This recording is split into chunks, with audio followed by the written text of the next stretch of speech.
का ओझा। तो देखिए, हरियाणा में फसल खरीद की शुरुआत हो चुकी है, लेकिन इसी के साथ चुनौतियां भी सामने आ रही है। इस मुद्दे पर बहस करेंगे क्योंकि बहस जरूरी है।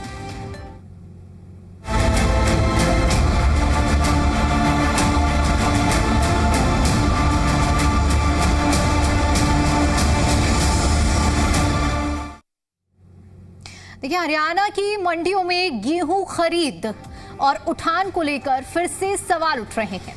साथ ही साथ सवाल उठ रहे हैं 48 घंटे में भुगतान को लेकर। एक तरफ जहां सरकारी दावों के बीच में खुले आसमान के नीचे बारिश से लाखों क्विंटल फसल भीग जाती है, वहीं सवाल यह है कि आखिर इसकी जिम्मेदारी किसकी है। 62% गेहूं अभी भी खुले में पड़ा होने के आरोप लगाए जा रहे हैं।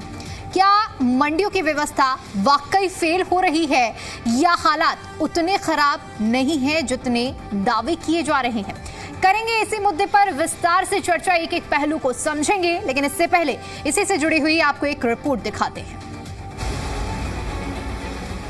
हरियाणा की मंडियों में गेहूं के ढेर लगे हैं, तस्वीरें देखिए। लेकिन इन तस्वीरों के बीच अव्यवस्था भी आपको देखने को मिलेगी। ये तस्वीरें चरखी दादरी की हैं, जहां तेज बारिश ने मंडी प्रशासन के दावों की पोल खोल कर रख दी है। बारिश के कारण मंडियों में रखी लाखों क्विंटल गेहूं और सरसों भीग चुकी है। बारिश के बाद फसल पानी में तैरती हुई नजर आई, जबकि प्रशासनिक दावों के बावजूद फसल को ढकने के इंतजाम नाकाफी साबित हुए। जिला चरखी दादरी में फिर अल सुबह तेज आंधी के साथ तेज बारिश हुई, जिसके कारण अनाज मंडी में रखा हुआ लाखों क्विंटल गेहूं और सरसों बिल्कुल भीग गया है और खराब भी हो गया। आप देख सकते हैं कि चरखी दादरी की नई अनाज मंडी में बारिश के कारण जो गेहूं की डेयरी है वो तैरती हुई नजर आएगी और बड़े बड़े यहाँ गेहूं के ढेर लगे हुए हैं। करीब यहाँ अनाज मंडी में 3.5 लाख क्विंटल गेहूं और सरसों पड़ी हुई है और जिसको ढांपने तक का प्रयास नहीं किया गया और जिसके कारण यह अनाज भीग गया और खराब हो गया। इधर हरियाणा प्रदेश व्यापार मंडल के प्रांतीय अध्यक्ष बजरंग दास गर्ग ने सरकार पर कई गंभीर आरोप लगाए हैं। उनका कहना है कि मंडियों में आई करीब 84.50 लाख मीट्रिक टन गेहूं में से सिर्फ 39 लाख मीट्रिक टन का ही उठान हो पाया है। मतलब करीब 62% फसल अभी भी खुले में पड़ी है। बात सिर्फ गेहूं के उठान तक सीमित नहीं है, 48 घंटे में भुगतान के दावों पर भी सवाल उठ रहे हैं। बजरंग दास गर्ग ने मुख्यमंत्री के 48 घंटे में भुगतान के दावों को झूठा बताया और किसानों को समय पर भुगतान नहीं मिलने का आरोप लगाया। साथ ही उन्होंने किसानों को 500 रुपए प्रति क्विंटल बोनस और आढ़तियों के कमीशन बढ़ाने की मांग भी उठाई। सबसे मोटी समस्या आज उठान की है। जब तक उठान नहीं होगा किसान को भुगतान नहीं मिलता। आज 29 दिन हो गए किसान अपनी फसल का भुगतान लेने के लिए धक्के खा रहा है। आज भी कम से कम 50% गेहूं मंडियों में पड़ी है। आज 29 दिन हो गए, जबकि 15, 16, 17 तक गेहूं का सारा खरीद होकर उठान हो जाना चाहिए था। सरकार से यही मांग है 2.5% पूरा कमीशन दे, गेहूं की समय पर परचेज कर उसका भुगतान करे, झूठी बयानबाजी ना करे और किसान के जो गेहूं है गेहूं के ऊपर 500 रुपए प्रति क्विंटल बोनस देने की भी हमारी मांग है। उसको 500 रुपए प्रति क्विंटल बोनस भी सरकार दे। हालांकि मंडी प्रशासन ने इन आरोपों को सिरे से खारिज करते हुए किसानों को जल्द भुगतान करने का दावा किया है। यमुनानगर की जगाधरी अनाज मंडी में एक तरफ जहां खरीद प्रक्रिया तेज है, तो दूसरी ओर उसी रफ्तार से गेहूं का उठान भी हो रहा है। साथ ही किसानों को जल्द भुगतान का भी मंडी प्रशासन दावा करता नजर आया। सर, हमारी मंडी में अभी तक 4,10,000 क्विंटल माल आ चुका है, जिसमें से 3,90,000 क्विंटल माल दोनों ही परचेज एजेंसियों द्वारा खरीद लिया गया। सर, हमारी मंडी में अब तक 2,20,000 क्विंटल माल लिफ्ट हो चुका है, जो कि 60% से अधिक है। पेमेंट में किसी प्रकार की कोई दिक्कत नहीं है, जिसका मेरी फसल मेरा ब्यौरा पे रजिस्ट्रेशन पूर्णतः सही हुआ है, अकाउंट नंबर वगैरह सब वेरीफाई है, उनको किसी प्रकार की कोई समस्या नहीं आती। कुल मिलाकर हरियाणा की मंडियों में कहीं ये व्यवस्था पर सवाल उठ रहे हैं, तो कहीं मंडी प्रशासन की लापरवाहियां किसानों पर भारी पड़ती नजर आ रही हैं। सवाल यह है कि क्या 62% गेहूं अभी भी खुले में पड़ा है? 48 घंटे भुगतान का दावा तो किया जा रहा है, लेकिन हकीकत आखिर क्या है? क्या खरीद व्यवस्था पूरी तरह से फेल है? अगर खुले में फसल है तो जिम्मेदारी आखिर किसकी है? ब्यूरो रिपोर्ट, जी मीडिया। और चर्चा का रुख करने से पहले कुछ सवाल आपके सामने रखते हैं और उन्हीं सवालों के जवाब तलाशेंगे। सवाल ये कि क्या किसानों को समय पर भुगतान नहीं हो रहा है? सवाल ये कि क्या 62% गेहूं अभी भी खुले में पड़ा है? और सवाल ये कि क्या गेहूं खुले में पड़ा रहना प्रशासनिक विफलता नहीं है? खुले में फसल अगर पड़ी है तो ये जिम्मेदारी किसकी है? क्या भीगता अनाज सिस्टम की पोल नहीं खोल रहा है? ये वो तमाम सवाल हैं जिनके जवाब तलाशना बेहद जरूरी है, क्योंकि देखिए जो किसान हैं वो कड़ी मेहनत करके जो फसलें हैं वो मंडियों में लेकर आते हैं और अच्छे दाम में उन्हें बेचने के लिए, लेकिन जिस तरह से किसानों की जो मेहनत की फसल है उसको मिट्टी पलीत किया जा रहा है, वो प्रशासन के दावों की और वादों की ये पोल खोलते हुए नजर आ रहे हैं। और इसीलिए हम सवाल उठा रहे हैं कि क्या खुले में गेहूं पड़ा रहना प्रशासनिक विफलता नहीं है? सवाल ये भी कि खुले में अगर फसल पड़ी हुई है तो ये जिम्मेदारी किसकी है? और सवाल ये भी उठता है कि क्या भीगता अनाज सिस्टम की पोल नहीं खोल रहा है? ये वो तमाम सवाल जिनके जवाब आज हम तलाशेंगे कि क्या किसानों को समय पर भुगतान किया जा रहा है या नहीं। सवाल हम ये भी उठाएंगे कि क्या 62% गेहूं अभी भी खुले में पड़ा हुआ है? ये भी बड़ा सवाल है। और सवाल देखिए ये भी उठता है कि क्या गेहूं खुले में पड़ा रहना प्रशासनिक विफलता नहीं है? ये तमाम सवाल जिनके इर्द गिर्द इस वक्त किसानों की समस्या है और इन्हीं के सवाल अब तलाशेंगे। और चलिए अब चर्चा का रुख करते हैं। जो मेहमान हमारे साथ जुड़ रहे हैं उनसे मैं आपका परिचय करा देती हूँ। रविंद्र सांगवान जी हमारे साथ जुड़ चुके हैं, प्रवक्ता हैं भारतीय जनता पार्टी से। गुलशाद अली जी हमारे साथ जुड़ चुके हैं, प्रवक्ता हैं कांग्रेस पार्टी से। विजेंद्र रेड्डी जी हमारे साथ जुड़ चुके हैं, प्रवक्ता हैं नेहरू पार्टी से। और स्वामी इंद्र जी जुड़ चुके हैं, किसान नेता हैं। सबसे पहले किसानों का मुद्दा है, किसानों की बात है, इसलिए स्वामी इंद्र जी मैं आपसे चर्चा की शुरुआत करूंगी और आपसे समझने का प्रयास करूंगी। एक तरफ जो तमाम वादे किए गए खरीद सीजन की शुरुआत होने से पहले कि किसानों को किसी भी तरह की कोई दिक्कत नहीं आएगी, पर्याप्त मात्रा संख्या में व्यवस्था की गई है, चाहे फसल को त्रिपाल से ढकने की बात हो या फिर किसानों की जो फसल है उसके भुगतान को 48 घंटे में करने की बात हो। लेकिन अब जब खरीद सीजन शुरू हो गया है तो बतौर किसान नेता जब आप हमारे साथ बैठे हुए हैं, अपनी समस्या रख रहे हैं, तो आप धरातल से जुड़ी हुई एक एक बात बताइए कि क्या आप लोगों को चुनौतियों का सामना करना पड़ रहा है और अगर हाँ तो किस तरह, और जो दावे किए जा रहे हैं उनमें कितनी सच्चाई है? दीपिका जी देखिए, आज भारत जिस प्रवेश में और हरियाणा प्रदेश के जो किसान जिस प्रवेश में घूम रहे हैं, जिस स्थिति का सामना कर रहे हैं, वो विरोधाभासी है सरकार द्वारा।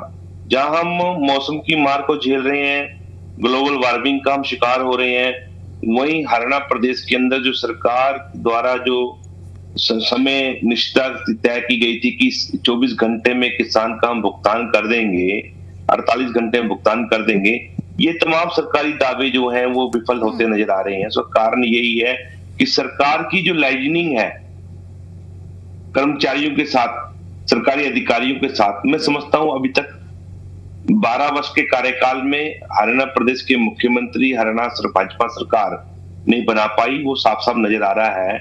आप देखें चरखी दादरी का भी आपने विजुअल दिखाया कि वहां पे मंडियों में 62% से अधिक अनाज किसानों का सड़कों पे पड़ा हुआ है, मंडी के फड़ पे पड़ा हुआ है, और वो अनाज जो है, सरसों जो है वो गीली होकर, गेहूं और सरसों गीली होकर बहती हुई हमें नजर आ रही है।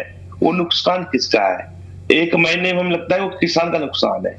वो किसान का नुकसान नहीं, वो देश के आम नागरिक का नुकसान है, क्योंकि ये अनाज जो है पीडीएस के माध्यम से गरीब गुरबे के घर जाना था, पीडीएस के माध्यम से। ये अनाज इस देश के मेधावी छात्रों का है, जिन्हें मिड डे मील के अंदर ये अनाज तैयार होकर उनकी थाली में उनको मिलना था। ये अनाज देश के उन सैनिकों का है जो देश की सीमाओं की रक्षा करते हैं। ये अनाज उनकी थालियों में जाना था, उनका निवाला बनना था। आज ये अनाज गल और सड़ गया है। और दूसरी बात यह है, बड़ी ध्यान वाली बात है, अन्नदाता सोने जैसा अनाज तैयार कर सुखा कर बड़ी बच्चों की तरह हमने पाल कर पोस कर मंडियों तक लेके आया, और सरकार की कारगुजारी आज हमारे को सबको सामने नजर आती है। जब कोई किसान के खेत में आग लगती है धान के सीजन में, तो इनका सैटेलाइट काम करता है, और जब किसान का अनाज मंडियों में आके बर्बाद होता है ना तो इनकी कोई प्रणाली काम करती है, सरकारी व्यवस्था ठप पड़ जाती है, उठान इनके खत्म हो जाते हैं, उठान जैसी कोई चीज नहीं आती। आज हरियाणा प्रदेश का लगभग 80% से अधिक अनाज मंडियों में आके किसानों ने पहुंचा दिया है और लगभग इनसे 42% ही इनसे उठान हो पाया और बाकी अनाज जो है मंडियों में पड़ा हुआ है। सरकारी दावे कहते हैं कि हमने 60% से अधिक तोल कर दिया, मानते हैं जो तोल कर दिया, पर जो नहीं तुला वो तो किसान के पल्ले चढ़ गया, उसका सीधा सीधा नुकसान किसान का है। उसके जो बाद जो अनाज जो बोरियों में पैक हो गया, तुल चुका है, वो सीधा सीधा हरियाणा प्रदेश की जनता की गाड़ी कमाई जो टैक्स के पैसे से ये अनाज खरीदा गया था और जो अनाज मेधावी बच्चों के पास जाना था, ये अनाज जो हमारे सैनिकों के पास जाना था, ये अनाज देश के गरीब गुरबे के पास जाना, जिसकी माननीय प्रधानमंत्री बात करते हैं 80 करोड़ लोगों के निवाला बनना था इस अनाज ने, आज वे लोग महरूम हो जाएंगे। मुझे लगता है जहां ये सरकारी तंत्र मिली भगत है, वहां ये बड़े बड़े राजनीतिक का भी इसमें बहुत बड़ा गोलमाल है, क्योंकि हमने देखा है कि अनाज जो गलता है, सड़ता है, उस अनाज की द्वारा ऑप्शन होती है, वो अनाज डिस्टिलरी शराब की फैक्ट्रियों में पहुंचाया जाता है। तो यहां समझना होगा कि एक गरीब आदमी का निवाला बनकर शराब की फैक्ट्रियों में पहुंचाने के लिए ये जो कयावत है, जो तैयारी है, ये कहीं वो तैयारी तो नहीं है। ये इसके ऊपर एक जो है गहन चिंतन का विषय है ये इसको हमें हल्के में नहीं लेना होगा। दूसरी बात, मैं अपनी बात पूरी करना चाहूंगा, मुझे सिर्फ 30 सेकंड दे दीजिए। किसान के अनाज के ऊपर ना तरपाल, ना सेट, आवारा पशु हमें सरेआम नजर आते हैं। अन्नदाता जो है जेलों के अंदर है, कहीं वो बात सिद्ध तो नहीं हो रही। जेलों के अंदर मतलब अघोषित जेल, मंडियां आज जेल हो गई, 20 दिन से 29 दिन से उठान नहीं हो रहा। रखवाली कौन करेगा? किसान करेगा। कहीं वो बात सिद्ध तो नहीं हो रही। अमेरिका के सबसे बड़े ताकतवर प्रधानमंत्री राष्ट्रपति डोनाल्ड ट्रंप ये कहते हैं कि भारत नरक है, कहीं वो नरक का दृश्य है ये अनाज मंडियों में तो दिखा नहीं जा रहा। किसान जो नरक का भोगी हो रहा है, ये बरसात में, आंधी में, तूफान में, भूख और प्यास में मंडियों में 29 दिन से किसान अघोषित जेल में पड़ा है। इसका जिम्मेवार कौन है? इतना बड़ा राष्ट्र, दुनिया का सबसे बड़े गणतंत्र का राष्ट्र भारत, उसकी जो है निंदा देश के विदेश से डोनाल्ड ट्रंप करते हैं। कहीं वो किसान की दुर्दशा को देखते हुए बात तो नहीं कर रहे और हम विश्व गुरु होने की बात कर रहे हैं। ये तमाम ऐसी बातें हैं जो आज चिंता का विषय है। एक किसान जो देश का निर्माण करता है, आज वो हाशिए में पहुंच गया है। बिल्कुल, अगर किसान इस तरह की समस्या को झेल रहे हैं तो चर्चा करना जरूरी है। और देखिए, इसीलिए हम इस मुद्दे को जिम्मेदारी के साथ उठा रहे हैं। सत्ता पक्ष से भी सवाल कर रहे हैं, विपक्ष की बात भी सुन रहे हैं, किसान का क्या कहना है ये भी जानने का प्रयास कर रहे हैं।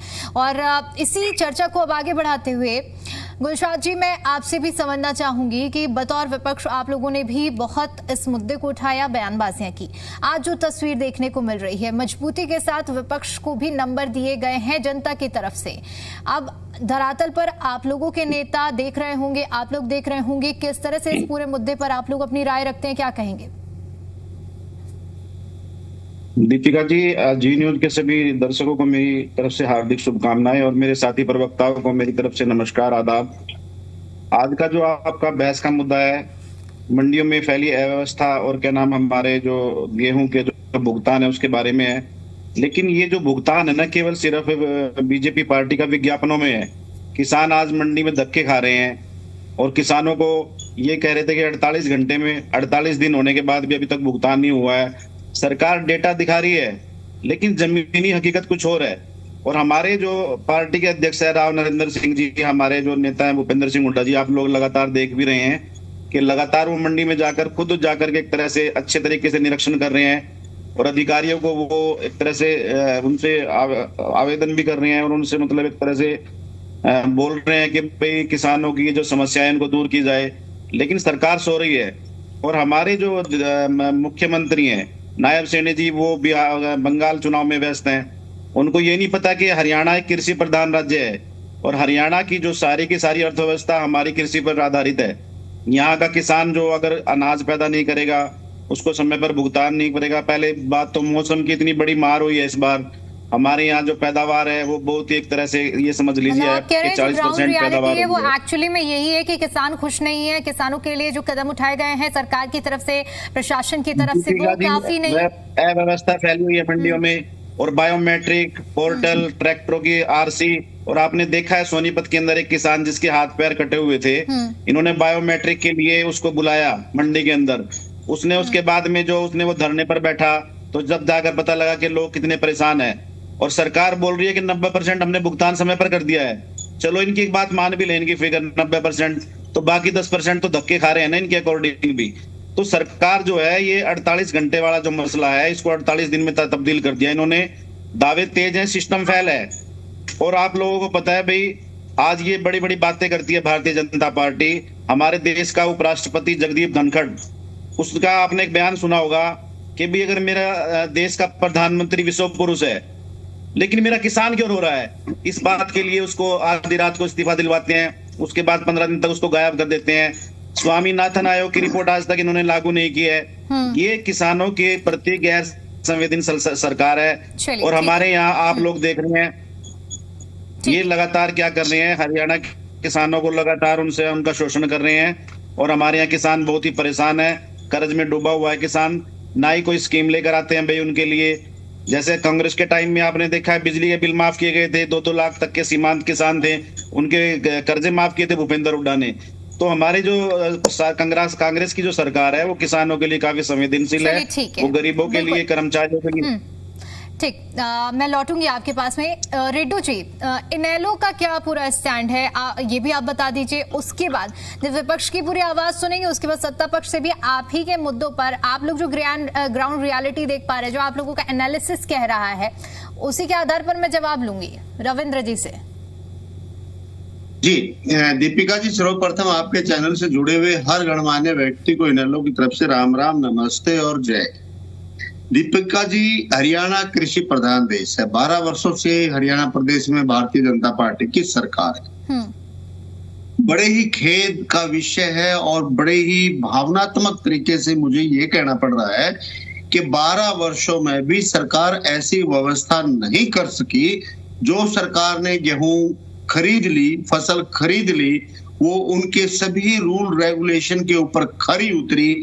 मॉइस्चर सही था, लस्टर उनका सही था, सब कुछ सही होने के बाद सरकार ने परचेज कर लिया। और परचेज करने के बाद भी यदि फसल हरियाणा प्रदेश की मंडियों में बारिश से भीगती है तो ये सरकार के ऊपर एक बहुत बड़ा क्वेश्चन है। ये अनाज कहाँ जाएगा? किसान नेता ने बताया भाई कहाँ कहाँ ये यूज होता है इस अनाज का, कहीं भी यूज हो, कहीं भी यूज हो, लेकिन आखिर यदि सही अनाज का यूज हो जाए तो उसमें क्या बुराई है? जब आपने सभी मानक पूरे करते हुए फसल को परचेज कर लिया तो वो साथ के साथ उसी टाइम कंटिन्यूसली उठती क्यों नहीं है? 1 तारीख से खरीद शुरू हुई हरियाणा प्रदेश में, और जब इंडियन नेशनल लोकदल पार्टी ने ये सभी मंडियों में अपने किसान कष्ट निवारण केंद्र खोले और अभय सिंह चौटाला ने बहुत सारी मंडियों में दौरा किया, तो उस टाइम धरातल की सच्चाई जानने का हमें भी मौका मिला। 1 तारीख से परचेज शुरू हुई और 10 तारीख तक दीपिका जी मंडियों में बारदाना नहीं था। जो खरीद हुई उसको भरने के लिए बोरे नहीं थे वहां पर, और जब वो भरने शुरू हुए तो उसके बाद पता चला कि जो ट्रांसपोर्टर है जिसने उठान करना है उनके किसी का टेंडर नहीं हुआ। कहीं टेंडर हुए तो उनको लाइसेंस नहीं मिले, कहीं परमिशन नहीं मिली, और कहीं ऐसे ठेकेदारों को टेंडर दिया गया जिनके पास सुविधा ही उपलब्ध नहीं थी। तो जिसका परिणाम ये हुआ कि आज भी हरियाणा प्रदेश में सरकार के द्वारा खरीद किया गया गेहूं जो कि हर मानक पर पूरा उतरा और सरकार ने उसको खरीद लिया, इसके बावजूद भी 62% जो टोटल परचेज है उसका मंडियों में खुला पड़ा है, भगवान भरोसे पड़ा है। वो आज जो है ना पानी में बह बह करके जा रहा है। क्या ये हरियाणा प्रदेश के द्वारा की गई बहुत बड़ी लापरवाही नहीं है? बहुत बड़ी लापरवाही है। सरकार को व्यवस्था करनी चाहिए। सुबह परचेज हो जाती है, शाम तक वो ढेरी उठ जानी चाहिए, मिल उनके गोदाम में पहुंच जानी चाहिए, डेस्टिनेशन पर चली जानी चाहिए। दूसरी बात ये कहते हैं हम 24 घंटे में ये तो सरकार की लापरवाही है ही है, जो ये झूठी घोषणा कर रहे हैं, भ्रम पैदा कर रहे हैं। किसान जिसने आज फसल डाल दी, कल उसकी बिक्री होगी, उसकी फसल आज तक नहीं उठी, जो कि 62% के लगभग है परचेज का। जब उसकी उठान ही नहीं हुआ है, वो उसमें गोदाम में पहुंची ही नहीं है, तो फिर ये कैसे दावे कर रहे कि हमने पेमेंट कर दी? हम 24 घंटे 48 घंटे पेमेंट कर रहे, जो जब ये एक रिकॉर्ड की बात है ये। और आज तक गवर्नमेंट ने टाइम्स ऑफ हिंदुस्तान टाइम्स की सुबह की मैंने एक रिपोर्ट पढ़ी आज की, जो कल शाम तक के आंकड़े उसने दिए हैं और सुबह 6 बजे वो रिपोर्ट प्रकाशित हुई है। बाकायदा उसने लिखा हुआ है, प्रकाशन समय 6 AM आज का दिन दिया। वो लिखता है कि 10,663 करोड़ अब तक किसानों के खातों में गया है, जिसमें लगभग 5.5 लाख किसान आते हैं।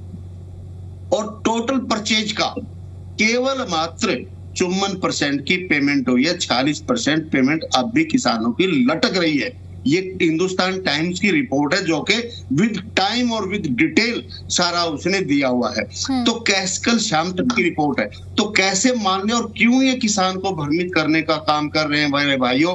क्यों नहीं आप सच बोलने का काम करते हो? आज बड़े शर्म की बात है, 1947 में हिंदुस्तान आजाद हुआ, 1950 में हमारा संविधान लागू, एक लास्ट लाइन करी, 1950 में हमारा जो है ना संविधान लागू हुआ, 1952 में हमारे पहले इलेक्शन हो गए। तब से लेकर के आज तक हिंदुस्तान की 77 आजाद भारत की सरकारें किसान की फसल को सुरक्षा प्रदान नहीं कर पाई है, तो फिर आखिर ये क्या करेंगे? आज भी किसान की फसल मंडियों में भीग रही है, ये खेद का विषय है।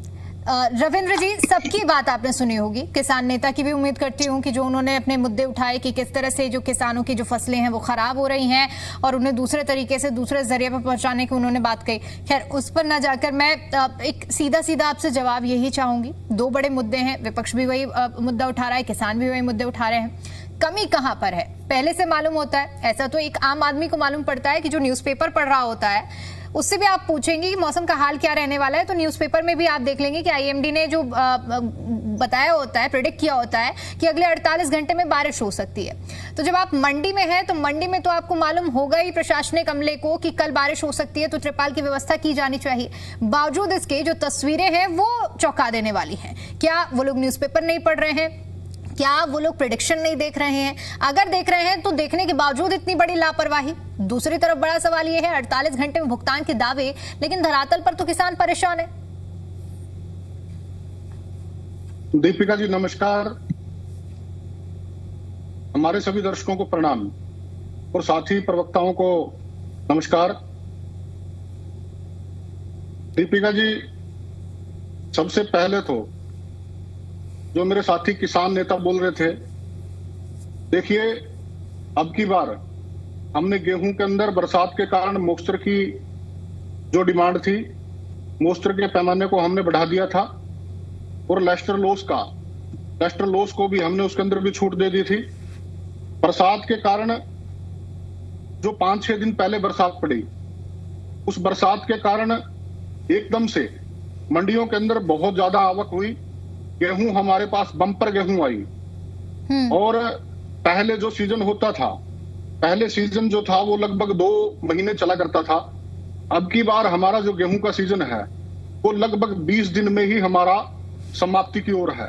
लगभग 98% गेहूं जो है वो मंडियों के अंदर आ चुकी है और बम्पर फसल हमारे पास गेहूं की आई है। और ये जो आंकड़े हैं, इस प्रकार के आंकड़े ये मेरे साथी दे रहे हैं। पहले तो मैं इंडियन नेशनल लोकदल के जो मेरे साथी बोल रहे थे, रेड्डू जी बोल रहे थे, इनके समय में क्या था? इनके समय में कंडेला कांड में इन्होंने किसानों के ऊपर गोलियां चलाई, महम कांड हुआ, मतलब यहाँ से जो किसानों के सारे नेता हैं वो सारे उठा करके अंदर कर दिए थे। ये किसानों के रखवाले और भाई जो कांग्रेस के साथी हैं, बात करें तो ऊपर तो लैंड स्कैम के किसानों के लैंड स्कैम के जो हम मुकदमे चल रहे हैं, लैंड स्कैम के ऊपर चल रहे हैं, लैंड स्कैम में इनके पर्चे दर्ज हैं। ये बात कर रहे हैं किसानों की, मैं आपको सही आंकड़ा बताता हूँ, 78 लाख मीट्रिक टन हमारे पास परचेज हुई है और 52 लाख के बारे में बात करें, हमारे पास 52 लाख की उसके अंदर से लिफ्टिंग हो गई है। गुलशाद जी सुन लीजिए पहले, जब फिर मैं आऊंगी आपके पास में।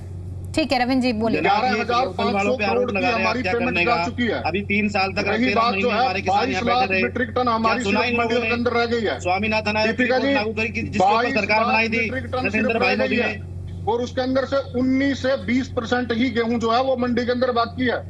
ऑलमोस्ट गेहूं सारी 98% आ चुकी है। और इस हफ्ते के अंदर जो ये हफ्ता है, इसी हफ्ते के अंदर जो सारी है वो सारी लिफ्टिंग कंप्लीट हो जाएगी। लिफ्टिंग करने वाले जो ठेकेदार हैं वो भी इसी सिस्टम का एक पार्ट है।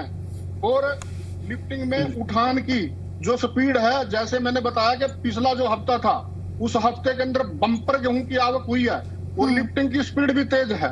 और यहाँ तक के जो ट्रांसपोर्टर हैं उन ट्रांसपोर्टरों के ऊपर फाइन लगाया गया।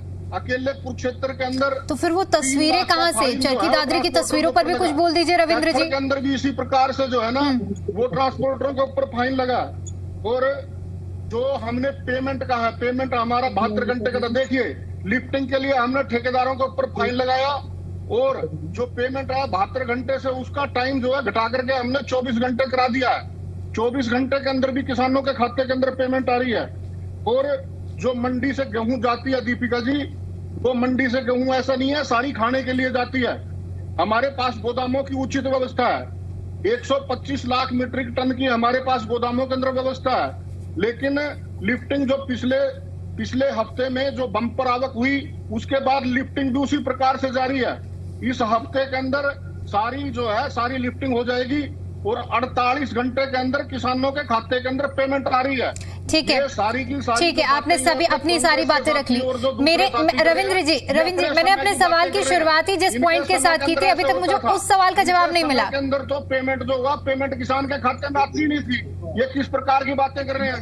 इनके समय के अंदर तो परचेज एजेंसी के पास या जो कमीशन एजेंट है वहां पे पेमेंट आती थी, किसान के खाते के अंदर। सुन लीजिए रविंद्र जी, ठीक है, सुन लीजिए, मेरा सवाल भी सुन लीजिए सर। सिर्फ एक बात है, सिर्फ एक। ठीक है, ठीक है, आप अपनी बात बोल रहे हैं, मेरा भी सुन लीजिए ना, फिर आप जवाब जरूर दीजिएगा। मेरी ऑडियो नहीं पहुंच पा रही है क्या आप तक? ये लोग तो कह रहे थे कि किसान मंडियों को बंद करेंगे, ये लोग कह रहे थे हरियाणा को बंद करेंगे। और सरसों की मुझे लगता है रविंद्र जी के पास मेरी आवाज नहीं पहुंच पा रही है। रविंद्र जी, आप तक आवाज पहुंच रही है मेरी? रविंद्र जी, आप तक मेरी आवाज पहुंच रही है? एक बार जवाब दे दीजिए प्लीज। किस बात का जी? मैंने सबसे पहले जो सवाल आपसे सर किया था उसका भी मैं जवाब चाह रही हूँ। अभी हमने तस्वीरें भी दिखाई, चरखी दादरी में भी देखिए जो तस्वीरें सामने आई हैं। हमें सबको मालूम है कि अगर कल बारिश होने वाली है तो आईएमडी पहले से ही प्रिडिक्ट कर देता है, बावजूद इसके इतनी बड़ी प्रशासनिक लापरवाही, उस पर भी कुछ बोलिए। दीपिका जी, कर्मचारी भी सस्पेंड किए हैं और मैंने बताया आपको ट्रांसपोर्टरों के ऊपर फाइन लगाया है।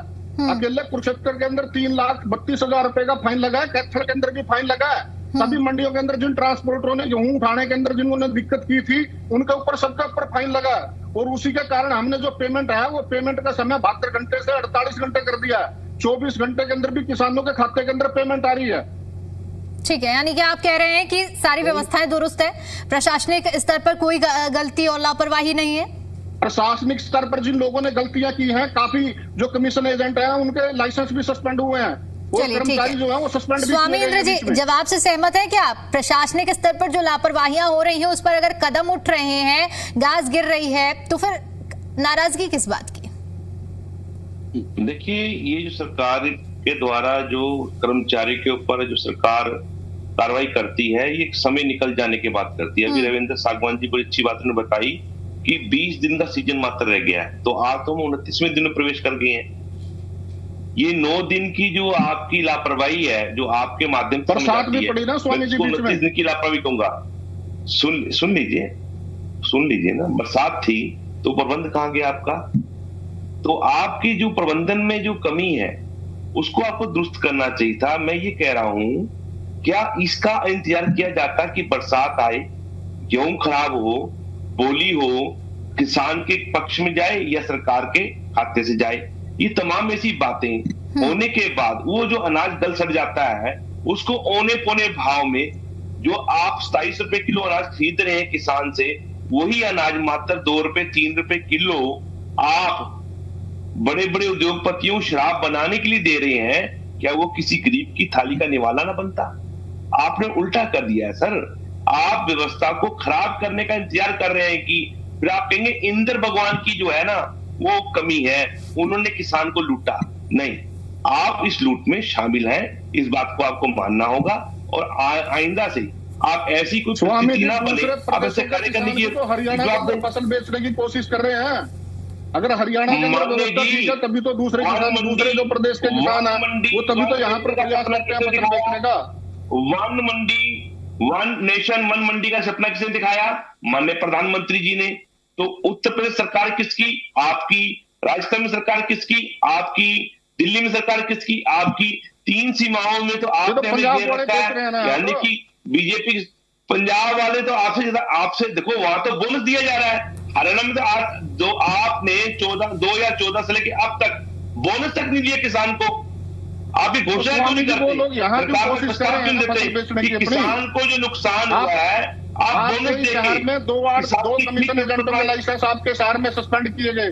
देखिए, बहुत खुशी की बात है, कोई काला बाजारी करता है, कोई सरकारी खजाने में चोरी करता है, गुलशाद क्यों आपके पास में बात विषय ये है कि आज हमारी परिस्थिति 100% में से 62% आज भी किसान का अनाज मंडियों में पड़ा है। 29 दिन से किसान अघोषित जेल में पड़ा है मंडियों के अंदर।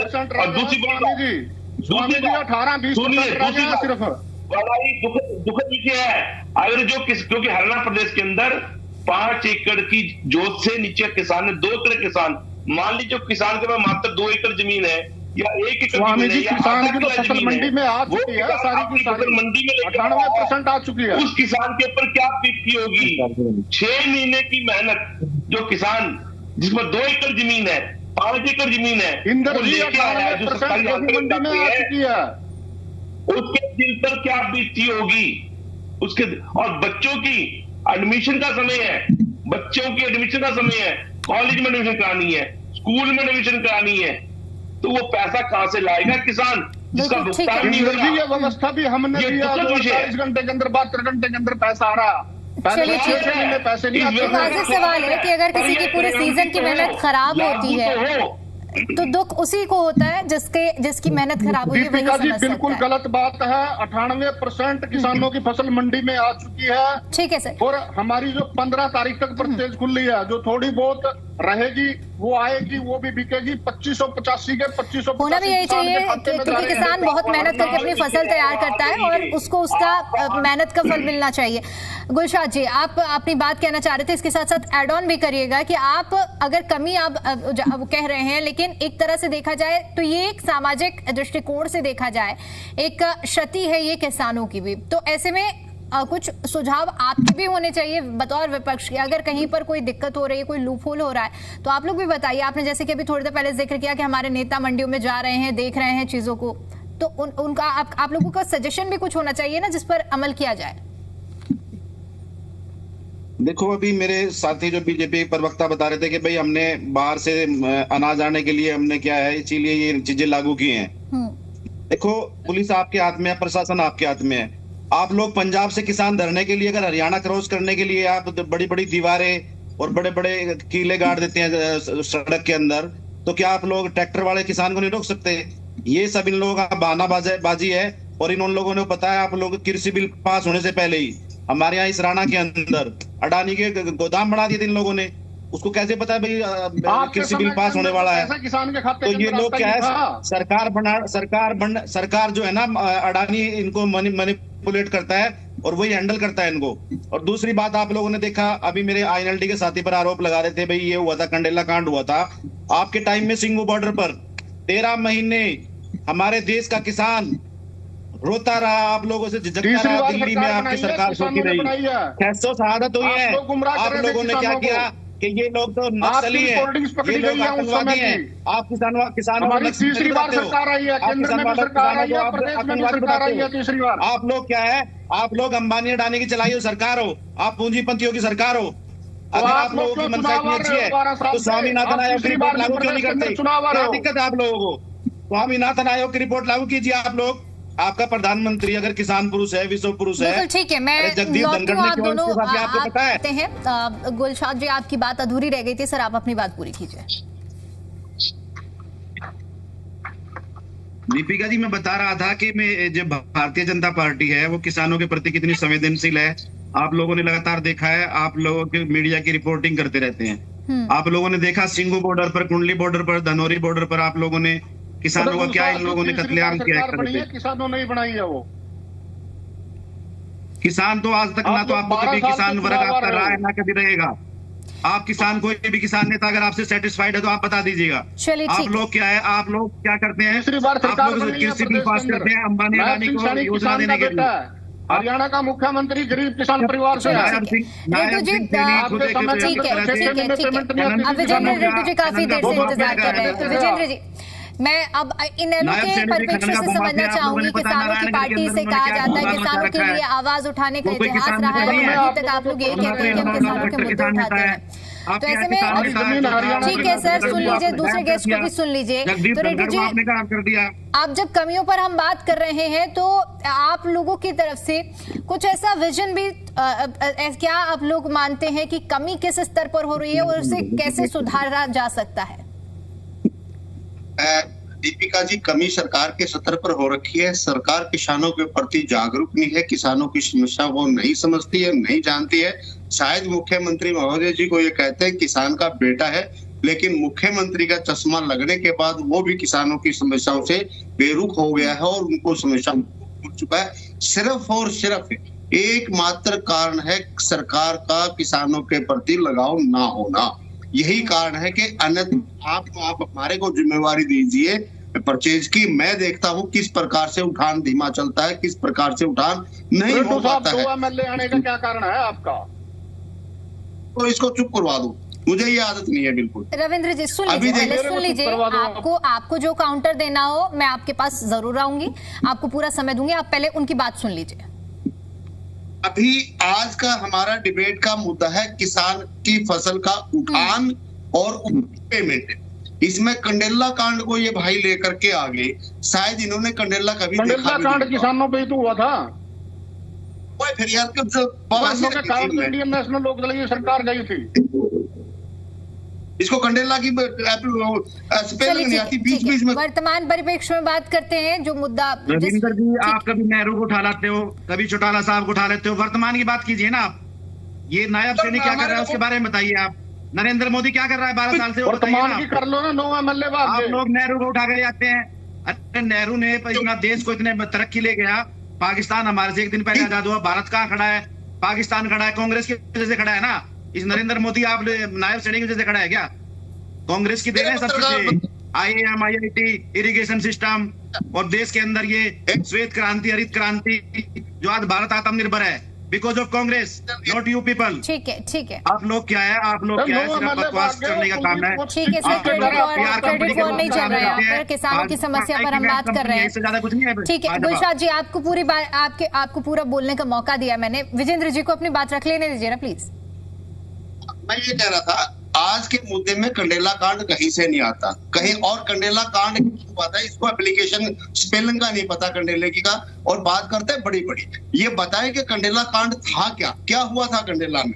एक भी ट्रेजेडी वहां पर नहीं हुई, सिंगल भी। मैं कंडेले का रहने वाला हूँ। और आप काल में जैसे गुलशाद ने भी बताया, 750 किसान तो बॉर्डर के ऊपर मरे और 32 नौजवान रोहतक कांड में मरे। आप मुद्दे से भटकाने की बात क्यों करते हो? सबसे छोटा किसान मरने का वो है वहां का। फिर बोल पड़े यार बीच में। भाई उनकी सरकार में क्या हुआ, कौन सा कांड हुआ, कंडेला कांड के बारे में ना आज हम, वो हमारा टॉपिक है ना हम डिस्कशन में आ रहे हैं। बीजेपी की सरकार में किसान आंदोलन में क्या हुआ, कितने किसानों को आहत पहुंची, ना आज हम उस मुद्दे पर चर्चा कर रहे हैं। अगर जो किसानों का आज मुद्दा है कि उनकी फसल खराब हो रही है, पर्याप्त जो कदम उठाए जाने चाहिए तो वो नहीं उठाए जा रहे हैं, भुगतान नहीं हो पा रहा है, इस समस्या पर हम बात कर रहे हैं ना, तो इसी पर रहिए सर प्लीज। किसी से भी मैं कह रही हूँ कि कोई भी आप लोग डिस्कशन को इधर उधर मत करिए। ये रविंदर सांगवान ने एक प्रस्ताव लिख रखा है और ये चाह रहा है कि विपक्ष की बात जनता तक ना जाए, इनकी कमियों को हम ना उजागर कर सके। अरे सरकार तो वो सरकार होती है जो विपक्ष को बराबर में बिठा करके पूछती है कि हमारी कमियां बताइए। और एक ये बंदा है, ये बात ही नहीं जाने देता लोगों तक, बीच बीच में जबर जबर कर रहा है। नहीं ठीक है सर, आप अपनी बात पूरी कीजिए। अगर सरकार चाहे तो आराम से इसका उठान हो सकता है।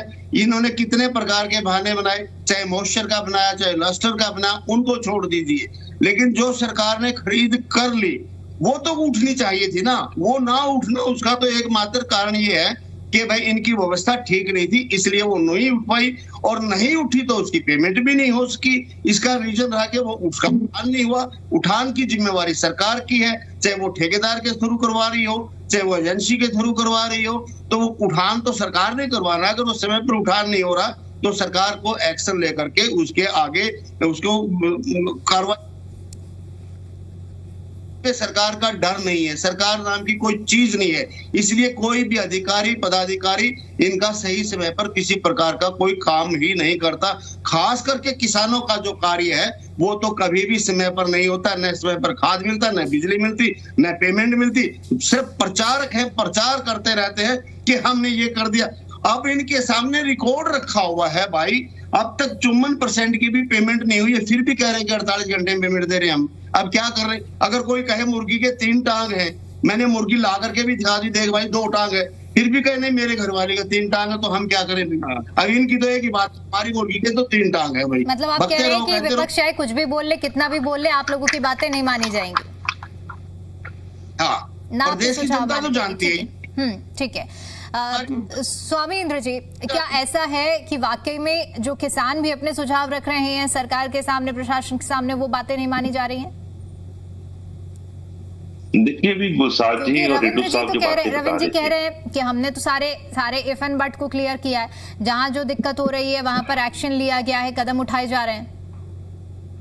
दीपिका ओझा जी, देखिए सरकार जो बात कर रही है वो अच्छी बात है कि वैसा होना चाहिए, पर ऐसा नहीं हो पाया, क्योंकि कहने में और कथनी में दोनों में बड़ा अंतर है।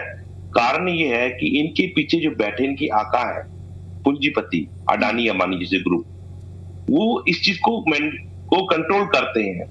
आप इनके राज्यसभा के सांसद जो हैं पिकाडेली डिस्टिलरी से जुड़े हुए, जो 500 शुगर मिल और 500 के अंदर जो डिस्टिलरी चलती है, शराब की फैक्ट्री है, ऐसे बड़े बड़े पूंजीपति लोग इसको मैनेज करते हैं। कैसे मैनेज करते हैं कि वो मौसम का बहाना लेकर, उन्हें मालूम है कि इतने दिनों में बरसात आने वाली, क्योंकि सैटेलाइट का जमाना है, आप डिजिटल क्रांति के अंदर जी रहे हैं, तो सबका हर चीज का आंकलन है।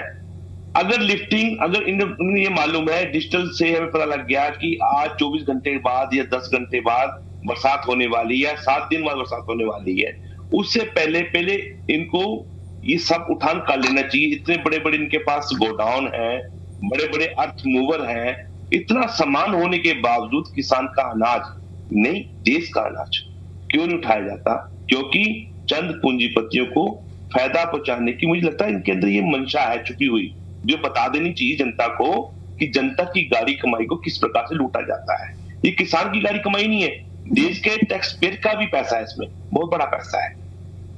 वो पैसे से किसान का अनाज खरीदा गया, उस अनाज को मंडियों में रखकर डंप कर खुले आसमान के नीचे बिकने दिया गया। फिर बाद में यही सरकारी कर्मचारी बताएंगे ये अनाज गल गया, सड़ गया, खाने के उपयोग के लिए नहीं है। फिर क्या किया जाए? इसको दारू फैक्ट्रियों में नीलाम कर दिया जाए, 1-2 रुपए औने पौने भाव में नीलाम कर दिया जाएगा। मतलब आप कहना चाह रहे हैं कि क्या ये सोची समझी इस तरह से बर्बादी की जा रही है? बिल्कुल, ये सोची समझी साजिश है, जिसमें बड़े बड़े अधिकारी इसमें शामिल हैं और कुछ राजनेता भी शामिल हैं।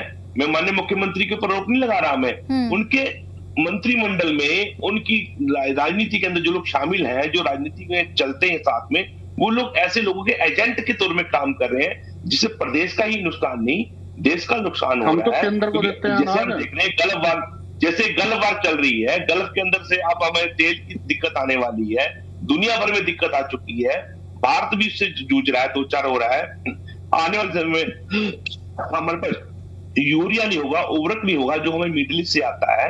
ये तमाम ऐसी चीजें हैं जो जिससे हम, और ऐसे समय में हम अन्न का जो बर्बादी कर रही है और उसके ऊपर हम चर्चा में शामिल ना होकर, विपक्ष की नहीं सुनकर, जनता की नहीं सुनकर, हम अपनी बात को हेकड़ी से तरह से जो है जमाने की बात कर रहे हैं कि हमारी बात सुनो, हम जो कह रहे ठीक कह रहे हैं। भाई तुम तो ठीक कह रहे हो, हम ये नहीं कह रहे सरकार की नीतियां सही नहीं है, सरकार की नीतियां ठीक है, पर वो लागू नहीं हो रही, कि जो लागू सरकार ने ही करनी थी।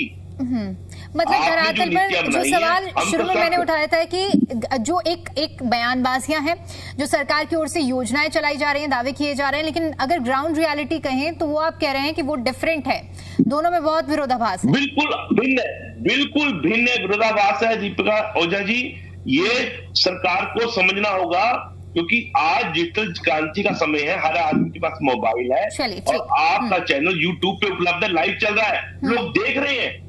हर अब तो टीवी पे वाला मामला नहीं रहा, यूट्यूब पे आप लाइव चल रहे हो, लोग देख रहे हैं, हम मुझे भी सुन रहे हैं कि स्वामी इंद्र कितना झूठ बोल रहा है, कितना सत्य बोल रहा है। क्या वो किसानों के हित में बात कर रहा है, देश हित में बात कर रहा है या नहीं कर रहा? और प्रदेश की सरकार का नुमाइंदा हम रविंद्र जी हमारे बीच में बैठे हैं, उन्हें तो बहुत फूक फूक कर कदम रखने चाहिए थे, पर वो हेगड़ी जमा रहे हैं, प्रवक्ताओं के साथ नहीं सुन रहे, दूसरे जो है दूसरे दलों के प्रवक्ताओं को सुन रहे हैं। मैं किसान आपकी झूठ सारी भी बातों का बात करते हैं, जवाब जो ले कर लेती रहे हूँ। हैं। ठीक है स्वामी जी, जो मुद्दे आप उठा रहे हैं ग्राउंड रियलिटी और जो बातों का, इन सभी को कंक्लूड करते हुए मैं जवाब भी ले लेती हूँ, लेकिन एक छोटा सा पहले विजेंद्र जी मैं आपके साथ शुरू करूंगी, फाइनल कमेंट दीजिएगा सर, कंक्लूड करिएगा अपनी बातों को रखते हुए।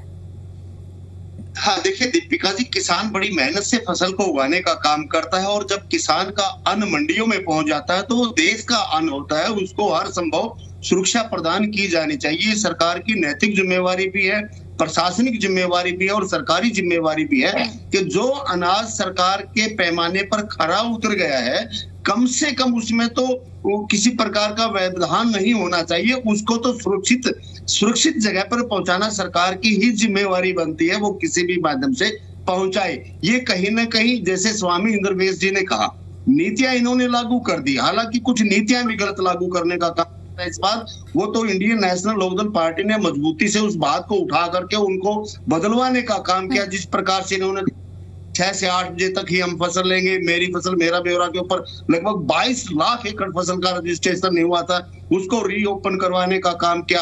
और ट्रैक्टर ट्रॉली का जो रजिस्ट्रेशन था, कहीं ना कहीं बाद में सरकार को मैनुअल करना पड़ा, तभी ये साख सरकार बची है। लेकिन जिस प्रकार से नीतियां सरकार ने बनाई और ये बायोमेट्रिक वेरिफिकेशन नहीं चल पाया, सर्वर नहीं चल पाए, तो सरकार ने तुरंत घोषणा कर दी कि भाई इनको मैनुअल लिया जाए, मैनुअल गेट पास दिए जाए, इसका समाधान हो गया। इसी प्रकार से जब उठान नहीं हो रहा है, सरकार के मानकों उतर चुकी है फसल, और फिर भी उसका उठान यदि 48 घंटे लेट होता है तो तुरंत प्रभाव से सरकार को कार्रवाई करनी चाहिए थी। और यदि तुरंत प्रभाव से कार्रवाई होती तो आज लाखों क्विंटल अनाज मंडियों में नहीं भीगता, उसको बचाया जा सकता था। ये अन्न की बर्बादी है, ये प्रदेश के गाढ़े खून पसीने की कमाई जो जनता देती है उसकी बर्बादी है, और इसकी जिम्मेवार सरकार है। ठीक है गुलशाद जी, फाइनल कमेंट के साथ अपनी सारी बातों को कंक्लूड करते हुए अपनी बात रखिए। जनाब अभी ये बता रहे थे कि भाई हमने क्या डीबीटी के माध्यम से हम लगातार लोगों का वो भुगतान कर रहे हैं। ठीक है, अच्छी बात है डीबीटी को, क्योंकि डिजिटल इंडिया है और ये राजीव गांधी जी की देन है कि डिजिटल इंडिया जो लेकर आए थे, इंफॉर्मेशन टेक्नोलॉजी को लेकर आए थे। लेकिन ये लोग साथ साथ क्या कर रहे हैं, क्रोनी कैपिटलिज्म को बढ़ावा दे रहे हैं। अंबानी अडानी को क्या है, उसके थ्रू कृषि आधारित बिल पे जो वो था, तो उनके थ्रू इनकी एंट्री करना चाह रहे थे। हरियाणा में आड़ती का और किसान का रिश्ता हम भी देख रहे हैं, 3 पीढ़ियों से चला आ रहा है। अगर किसान को किसी रात को जरूरत पड़ जाती है किसी बात की भी, तो आड़ती संपर्क करता है। तो इन लोगों ने वो रिश्ता भी खत्म कर दिया। और दूसरा ये बता रहे थे कि मीटियोरोलॉजिकल डिपार्टमेंट हिसार के अंदर है, दिल्ली के अंदर है, कोई भी अगर मौसम की पूर्वानुमान होता है वो लगातार रविंद्र जी बहुत कम समय मेरे पास, इसीलिए बहुत शॉर्ट में जवाब दे दीजिए। कथनी और करनी में फर्क जो स्वामी इंद्र जी ने आरोप लगाया, इस पर क्या कहें? दीपिका जी देखिए, जो 2 महीने का सीजन हुआ करता था वो 20 दिन का सीजन रह गया है। दूसरी बात, हमारे सभी मिनिस्टर, हमारे फूड सप्लाई मिनिस्टर, हमारे मुख्यमंत्री जी, हमारे सभी विधायक और हर जिले के उपायुक्त और सारा स्टाफ, वो सारा मंडियों के अंदर रहा। मंडियों के नोडल अधिकारी लगाए गए थे। जो माफी के साथ रुकना चाहूंगी क्योंकि समय का अभाव है, इसलिए चर्चा को यहीं समाप्त करना पड़ेगा। आप सभी मेहमानों का आज के